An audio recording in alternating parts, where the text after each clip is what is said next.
Nowhere in America could be harder hit by the decline in tourism because of Donald Trump's trade war than Nevada.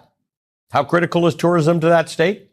Earlier this year, the Las Vegas Journal reported, quote, Nevada's tourism industry was responsible for nearly $100 billion in economic activity, produced more than 436,000 jobs, paying out $24.4 billion in wages, and generated nearly one-third of the state's general fund revenue in 2024, according to a new report from the Nevada Resort Association.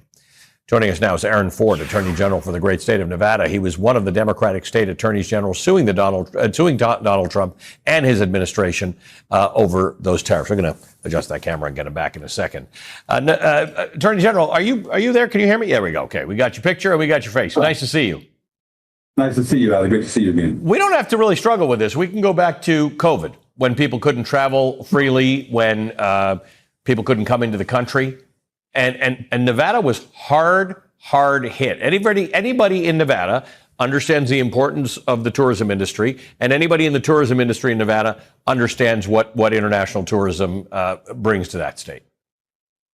No, absolutely. Look, I mean, you mentioned COVID. That's a great example. And we all know that our economy is interlinked with the tourism industry, and if people don't visit Nevada, we feel the heat, and we're already feeling this heat. Look, I mean, at the end of the day, we know that Nevada's status as a vacation hotspot has put us at a serious economic risk if the president continues this ridiculous course of action. You've already talked about what the RJ said, but recent data is showing that, for example, 6.5% drop in tourism between April of last year and April of this year.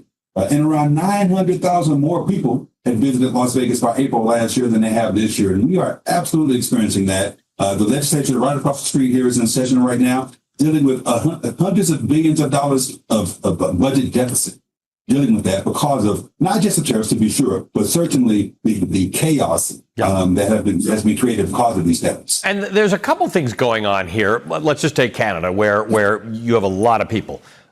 Nevada is a great place to go to from Canada. It's easy to get to. You can enjoy yourself. They're mad at the tariffs on Canada. They're also particularly mad because Donald Trump keeps talking about making it the 51st state. But B, there's this immigration stuff has got people a little bit scared. They're hearing stories and they're thinking, gosh, am I going to get swept up in some kind of thing and end up in South Sudan or Libya or whatever they're talking about this week about where you're going to go? All of this adds up to let's just vacation somewhere else, or let's just stay home. Yeah, look, it's a confluence of all of these issues. I mean, it's complete and utter chaos. And you're right. We are seeing a drop in Canadian visitation. We're seeing a drop in Chinese visitation, international visitation, but also domestic visitation. And it isn't affecting us. We're already in this state for 11 months in a row experiencing the highest unemployment rate in the nation.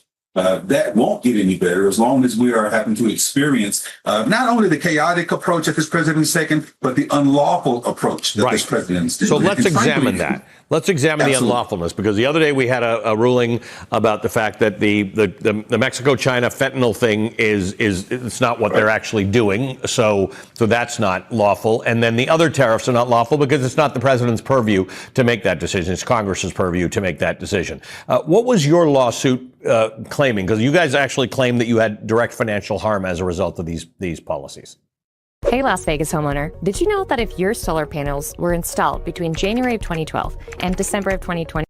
Well, absolutely. And we talked about something that it's hitting our pocketbooks here in the state. And frankly, there's a two-pronged test that I always engage in when ascertaining whether I'm going to sue the administration. And it doesn't matter which administration. I want to say right now, I sued the Biden administration under the same two-pronged test, for example. First off, do we consider an action unlawful?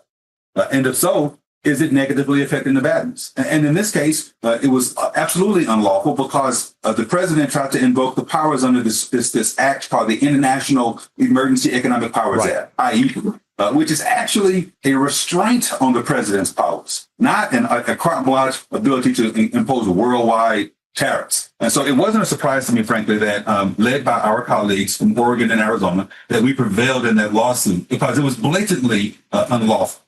To be sure, it's on the state right now, and that makes sense. We have a judicial system that wants to ensure that they can do the checks and balances within their own branch of government.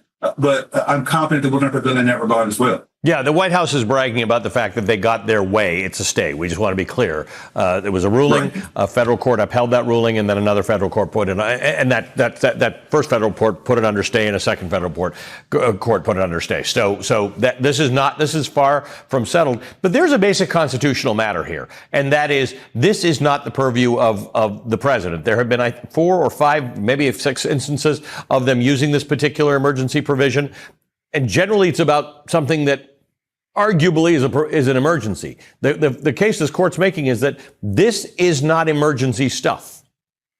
Right. And even if he wanted to talk about the emergencies, like the fentanyl component, this doesn't even address fentanyl. Right. At the end of the day, if he wants to work with fentanyl, Correct. I'm Exactly. happy to receive assistance in that regard. Right. Yes. We could use that help. If he's serious about it, Yes. then bring us the assistance we need in that regard. But, he is invoking this act. And let me back up and also say this. He actually has a way to do some of these things. Yes. Follow the rules to do it. And the court said that. The court said if you want to impose tariffs, you have methodologies. You have a roadmap to follow. This isn't it. And you're right. Fentanyl is an emergency. But then the stuff you do about it should address the emergency. That's what the court was saying. You're not actually doing stuff to address fentanyl. You're doing other stuff. Attorney General. Right out of our briefing, by the way, Ali. That was right out of our briefing. Yeah. Well, we appreciate that. Nice to talk to you tonight. Thank you. The Nevada Attorney General, Aaron Ford.